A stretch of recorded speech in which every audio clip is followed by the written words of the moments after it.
با عرض سلام و خسته نباشید همدیاران عزیز. خوشحال هستم که یک بار دیگر در خدمت شما هستم و امروز برخلاف معمول که ما در مسائل ادبی و علمی و تاریخی و گپا صحبت میکردم، امروز در یک مسئله که در این روزها در میدیا خصوصا در میان همشهریان و دوستان و هموطنان ما در جریان است. میخوام در رابطه با اون مسئله که به نحوی بسیار عمیق ارتباط به دین میگیره، ارتباط به ایمان میگیره، ارتباط به اسلام میگیره، ارتباط به کفر میگیره صحبتی داشته باشم. قسمی که شما در جریان هستین، یکی از دوستان ما و شما که نام شاید بگیریم و نگیریم شما میفهمین، یکی دیگر از سیاستمداران و دوستان وطندار ما و شما را تکفیر کرده و گفته که گویا او را از یک جریان کشیدن به خاطر از است که گویا او کافر باشه. اینجا این بحث بسیار از نگاه منفیش جالب بود، به این معنا که علاوه از این همیشه در میدیا هم این مسئله مطرح می شود و گاهی که انسان ها یا کسانی که دین میفهمند یک جناح یا یک جریانی غیر اسلامی را که غیر اسلامی میخوانند تاپه تکفیری برای از اونها زده می شود و همه میگن که شما یک آدم تکفیر نکنید. خب به هر صورت من میخواهم این مسئله را در صورت عمومیش حکم اسلام با در نظر داشت وقت که ویدیوی ما 5 دقیقه بیشتر نشود خدمت شما تقدیم بدارم بدون جاریداری از این فرد یا از او فرد یا از این جناح یا از او جناح. این بسیار موقعی خوب است که شما این موضوع را تعقیب بکنید، حکم اسلام در این مسئله بدانید. یادداشت‌های ما بسیار زیاد زود صورت گرفت، بعضی دوستان مشوره دادن که من یادداشت‌ها را خدمت شما به شکل ویدیو تقدیم بکنم. که ما از محافظه خود و کوشش میکنیم که اگان از صدها حدیث و دهها آیاتی که در ارتباط با تکفیر و با این مسئله هست و فتوای آرای علما خلاصه یک چیزی را خلاصه کردم، ولی هم لباب از او را ما برای شما اینجا تقدیم میکنم. امیدوار هستم که در روشنایی بحث مطرح شود که چه کسی کافر است، چه کسی کافر نیست، چه کسی حق تکفیر یک کس داره، چه کسی حق تکفیر یک کسی را نداره.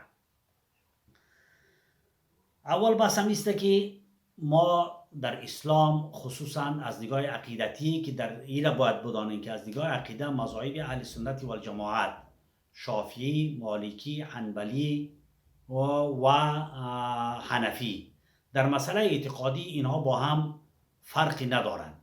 یعنی در اصول ایمان و در اصول اسلام اینا با هم متحد هستند و در مسئله تکفیر همچنان به چی چیز یک کس کافر گفته میشه و به چی چیز یک کس کافر گفته نمیشه.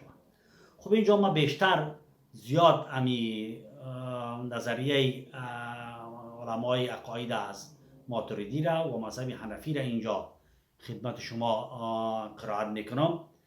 اولا میسته که بسیار طور ساده و عوام فهمی از این ما دو اصل داریم در اسلام، که اصول ایمان است که اصول اسلام است. اصول ایمان چیست؟ اصول ایمان همو آمنت بالله یا ایمان مفصل ما و شما در مدارس ابتدایی را میخوانیم در مسجدم که آمنت بالله و ملائکته و کتبه و رسله و الیوم الاخر و القدر خیره و شره من الله تعالی و البعث بعد الموت، که ایمان به الله، ایمان به پیامبران الله، ایمان به کتب آسمانی، ایمان به وجود ملائکه، ایمان به قدر خیر و شر که از جانب الله تبارک و تعالی است و ایمان به زنده گردانیدن بعد از مرگ. اصول ایمان است. کسی که به این چیزها یعنی آمنت بالله و ملائکته و کتبه و رسله و الیوم الاخر و القدر خیره و شره من الله تعالی و البعث بعد الموت به این که ایمان داشته باشه ما مؤمن میگیم. یعنی کسی است که این ایمان آورده، یعنی ایمان داره. کسی که به این چیزها معتقد باشه کسی حق نداره که اون را از دایره مؤمنین این خارج بسازه. بخش دیگه اسلام است که اصول اسلام یا هم 5 بنای مسلمانی ما شما در عامیانه میگیم که اول کلمه طیبه است که خودی از این کلمه طیبه قرائت چه که ایمان داشتن به کلمه طیبه است، لا اله الا الله محمد رسول الله که در اصول ایمان است. اما تلفظ از این لا اله الا الله محمد رسول الله از اصول اسلام است. باید این یک مسلمان تلفظ بکنه و به این از علاوه از که ایمان داشته باشه عملا این را تلفظ بکنه. کلمه تشهد اشهد ان لا اله الا الله و اشهد ان محمد رسول الله، یک یا لا اله الا الله محمد رسول الله دیگه نماز، روزه، زکات، حج، این 5 بنای مسلمانی است. یعنی اینها ستون اسلام هستند. از هر کدامی از اینا که یک انسان اگر منکر باشه، یکی ادا نکردن است. مثلا ادا نکرد به این کافر نمیشه، اما منکر باشه، بگه درست نیست، مثلا بگه نماز درست نیست، روزه درست نیست، یا حج درست نیست، یا تعویلی بکنه که مثلا سبب ترک نماز شود. مثلا یک کس معتقد است که نماز و بعد کسی نماز نیست، نماز و مهم نیست، خداوند میبخشه. این معنای عزیز که نه قدر مهم نیست گفتی انسان کافر میشه. اگرچه که درباره نماز از 5 بنای مسلمانی، درباره نماز اینجا یک اختلاف است که تاریک نماز قصدن دیگه مذاهب اسلامی تکفیر میکنن، میگن که آدم عملا کافر شده، حکم به تکفیرش نمیکنن، نمیگن که این کافر شده باید قتل شوی گپا، ولی حکم میکنن که عملا کافر است. غیر از مذهب امام حنیفه رحمت الله علیه که میگه که آدم با گناه کبیره است و کفر نیست. خب بحثی کلان است، بحثی ما در این مسئله نیست. یعنی این اصول ایمان اسلام براتون گفتم. خب علاوه از این بعضی اموری دیگه است که در اثر از اون بنابر تحقیق علما و همچنان اصولی که در کتب اصول فقه و اصول قرآن شناسی که علوم تفسیر است، یا مثلا در علوم الحدیث که علوم حدیث است، در این وضع شده از نگاه از اون یک کس میتونه که انسان کافر بگوه. مثلا یک کس قرآن قبول داره، قرآن کلام خداوند است، حق از آسمان است، ولی یک حکم قرآن مثلا قبول نکنه، این کار از یک آیت قرآن، این کار از یک حکم قرآن، از یک خط قرآن یا معادل این کار از همه قرآن کریم است. در این صورت هم مثلا انسان کافر می شود. یا کسی که مثلا حدیث پیغمبر قبول نداشته باشه، بگه که حدیث پیغمبر جزئی مومن بهی و یا جزئی مصدر احکام شریعت نیست. ما در احکام شریعت 4 چیز داریم: قرآن، حدیث، اجماع، قیاس. قرآن و حدیث اصل حکم شریعت است. حکم شریعت یعنی حکم شرعی، حلال، حرام، واجب، مستحب، به این ثابت می شود. تمام احکام شرعی که محتطی بنده با 2 چیز ثابت می شود: با قرآن یا با حدیث ثابت می شود. اما اجماع و قیاس در نزد اهل سنت و جماعت، اجماع و قیاس اینا مظهری حکم هستند. چی معنا؟ یعنی حکم در قرآن و حدیث وجود داره، ولی اجماع میآید اینا ظاهر میسازه، یا قیاس میآید که قیاس هم قیاس کردن یک حکم جدید در حکم قدیمی که در شریعت آمده ایره با او قیاس میکنین. مثلا مواد مخدر شما قیاس بکنید به شراب، چرا که مواد مخدر که در چی نیست، مثلا هروئین، این قیاس است. اگر کسی که از مصادر شریعت از قرآن و سنت اگر این کار بکنه، این آدم کافر می شود. بسیار از کسایی است که میگم سنت به ما دیر رسیده، مثلا حالی نام نمیبرم، خب مثلا شفیع عیار امثال از این بسیار آدم ها همین حدیث قبول نداره، ولو حدیث صحیح باشه، حدیث ثقه باشه و پیامبر صلی الله علیه و آله باشه، حدیث صحیح ثبوت ثابت باشه که پیامبر صلی الله علیه و آله عملی پیامبر، قول پیامبر، تقریر پیامبر، این کسی اگر این کار بکنه آدم کافر میشود. این دو.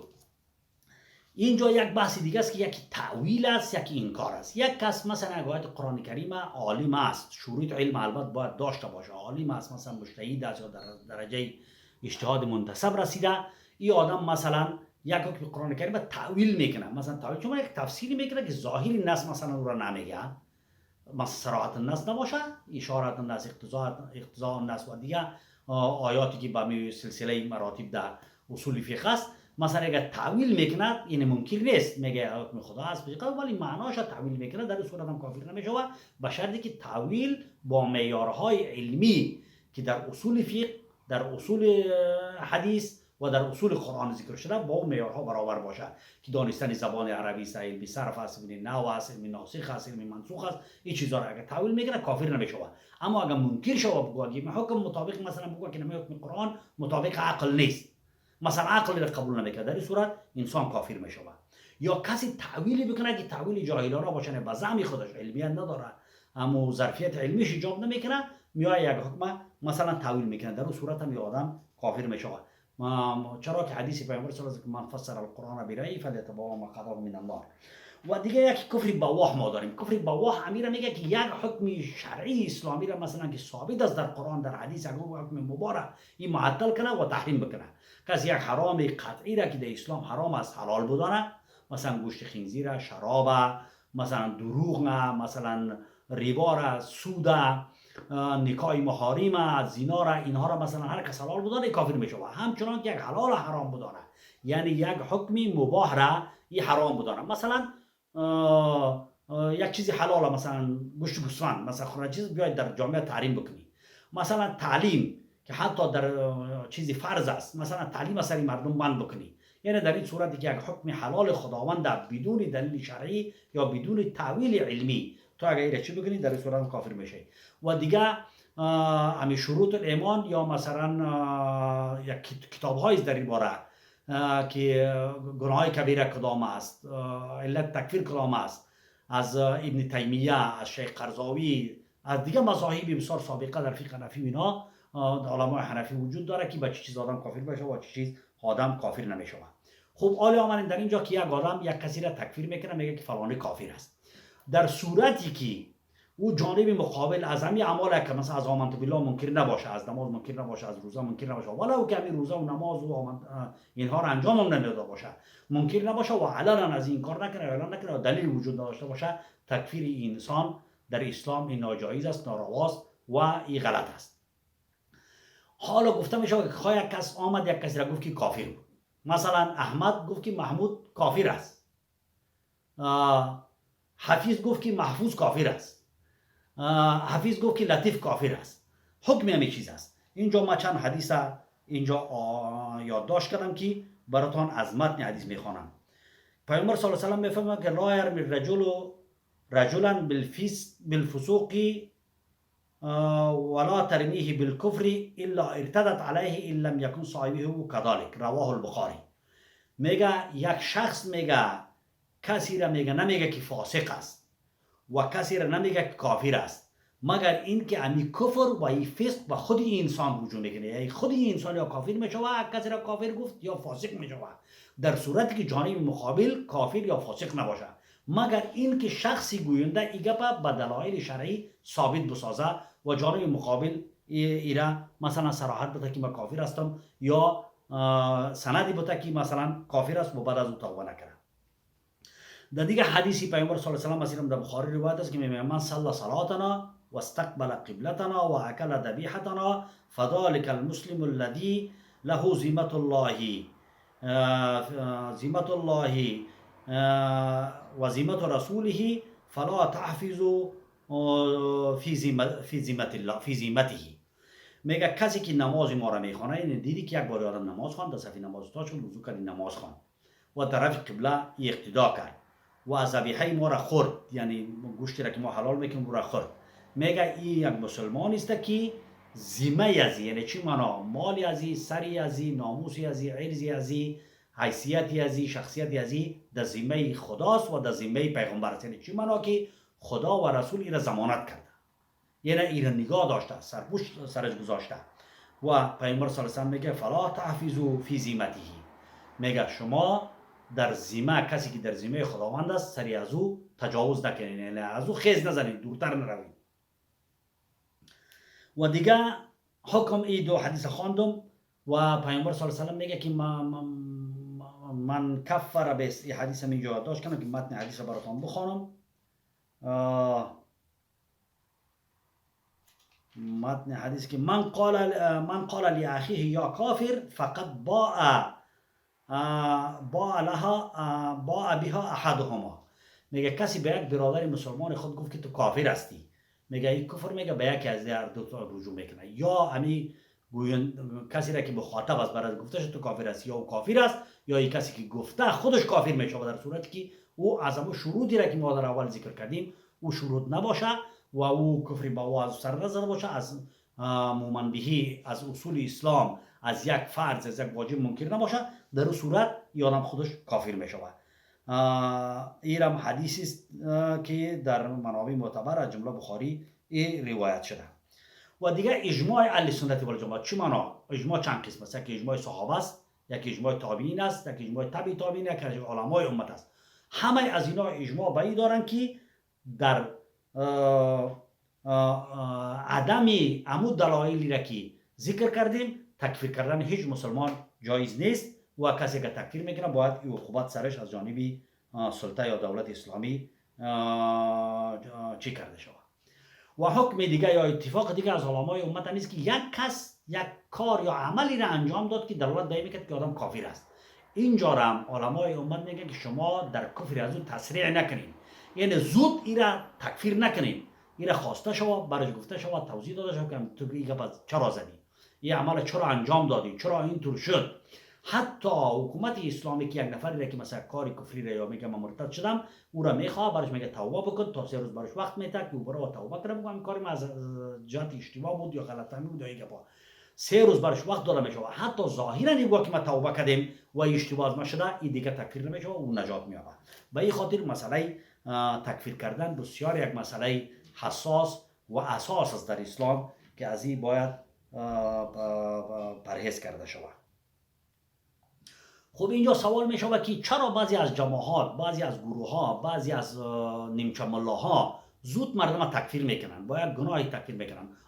یک قول امام حنیفه رحمت الله علیه، قول مستند از امام حنیفه رحمت الله علیه که میگه من قال لا اله الا الله فلا تکفره بذنب، کسی که لا اله الا الله محمد رسول الله گفت شما او را به خاطر گناه هیچ وقت تکفیر نکنین. که این اکثر علمای حنفی و باقی علما در دیگه مذاهب اسلامی همیشه ایرا میگن و به خورد ما شما از همون طفولیت داده میشود. خب یک سوال اینجا میشه که خب چرا همین نیمچه ملاها یا طلبا یا اگر کسایی که علمی کم دارن چرا مردم تکفیر میکنن؟ علتی از این باید دانسته شود. اینجا مطور خلاصه از همون متون شروحی احکام اسلامی که علما نوشته کردن 3 چیز یادداشت کردیم، خصوصا در اصل ما. یکی برتربینی و خود بزرگبینی است. یک کسی هست که فکر میکنه که من همه چیز میدانم، خود بزرگبین میشود، فکر میکنه من همه چیز میفهمم، ما عالم هستم، ما دانش دارم، ما علوم اسلامی میفهمم، فلسفه میفهمم، تاریخ میفهمم، همه چیز میفهمم، که نام نمیبرم. امثال آدم ها در جامعه ما بسیار زیاد است که مثلا آدم هایی که متن بخاری شریف خوانده نمیتونن، چند نفر است که در جامعه افغانستان امروز میخزن بخاری را مثلا نقل میکنن. این از خود بزرگبینی است. همه قسم آدمی که خود بزرگبین میشود به زودترین فرصت دیگران را تکفیر میکنن و این آدم‌ها همیشه متزلزل میباشن. بعضی وقت خودی همین آدم‌ها میان یک حکم اسلامی را بازیدش نظر میتن و گپ میزنن. یک دلیلش خود بزرگبینی است که وای بزرگترین مصیبت در جوامع امروز مسلمانی است که هر کسی را گپ میزنه که تو چرا درباره اسلام نظر میدی، چیزی را نمیفهمی. وای میگه شما دین انحصار کردین، یا باز ما را میگن که شما تکفیری شدین. تو نیست. خود بزرگبینی باعث این گپ است. دلیل دومش علما را استخراج کردن یا طمع دنیوی و سلطه است. یک کس دیگه کس تکفیر میکنه، به خاطر از تکفیر میکنه که حب قدرت داره، حب سلطه داره. یک کس جایگاه مرا نگیره، حزب دیگری، گروه دیگری ظهور نکنه در منطقه، در مابین قوم، در مابین مردم، که واقعا یکی از علت‌ها و مصیبت‌های بزرگ دیگه که بر از خود بزرگبینی هست، همین حب سلطه و قدرت و تعصب سیاسی است که وادار میسازه که دیگران را تکفیر بکنیم و این مصیبت بزرگ در جوامع اسلامی است امروز. سوم سوء فهم و عدم شناخت از دین است که یکی در مردم هستند که نه خود بزرگبین هستند و نه حب سلطه دارند، ولی سوء فهم از دین دارند، دین غلط خواندند. اما در جامعه ما و شما گفته می شود که نیمچه دکتر خطر جان است، نیمچه ملا خطر دین است. این بسیار یک مفهوم بزرگ داره، این مثال و این ضرب المثل که در جامعه ما و شما بسیار کسایی هستند که مردم تکفیر میکنن، نمیفهمند دینه. از قدوری، منیه، مستخلص، همین چند کتاب ابتدایی فقهی ها مثلا نهایتش هم چند ورق از مشکات خوانده باشن از کتاب حدیث، نه اونا زبان عربی درست میفهمن، نه احکام دین میفهمن، نه قرآن میفهمن، نه تفسیر میفهمن، نه انواع تفسیر میفهمن، نه حدیث میفهمن و نه اصول فقه میفهمن، نه اصول علوم میفهمن، نه زبان عربی میفهمن و اینا میخزن. حتی دمی گبی که پرسانش کنیم کلمه تکفیره که از ریشه یابی بکن و این به خاطر چی هست و چی معنا داره. امی 1400 صیغه که از ذکر کفر یکفرو کفرن و کافر و ذاک مکفور، امی صیغه از این پرسان کنیم معنا از این نفهمن. اینا طلبای بسیار ایتالیایی است که متاسفانه در جامعه افغانستان بعد از شروع زمان جهاد دیگه بسیار معمول شده و بسیار از طلبای نیمچه ملا را ما می‌بینیم که مردم تکفیر میکنن. عدم سوء فهم از اسلام است. دیگه در ارتباط با این مسئله شروع تکفیر بسیار سخت است. کتاب‌های زیادی از جانب شیخ قرضاوی و دیگر علمای اسلامی ابن تیمیه و اینا نوشته شده که بسیار سخت است تکفیر کردن. این خلاصه مطلب ما همین گپایی که من اینجا دارم حرفی سیاسی نیست، طرفدار از یک جانب نیست. این آقایی که یک کسی دیگر خست تکفیر کرده کارش اشتباهه است، بخصوص که این آدم اقرار میکنه همیشه در زندگیش که من مسلمان هستم، من ایمان دارم و هیچ مشکلی با اسلام و با دین ندارم. دیگه سلامت باشین. ویدیوی ما تقریبا 20 دقیقه شده، امیدوارم تا آخر گوش بکنین، نظریات و ارشادات خود در آخر ویدیو با ما شریک بسازین. و سلامت باشین. سلام علیکم.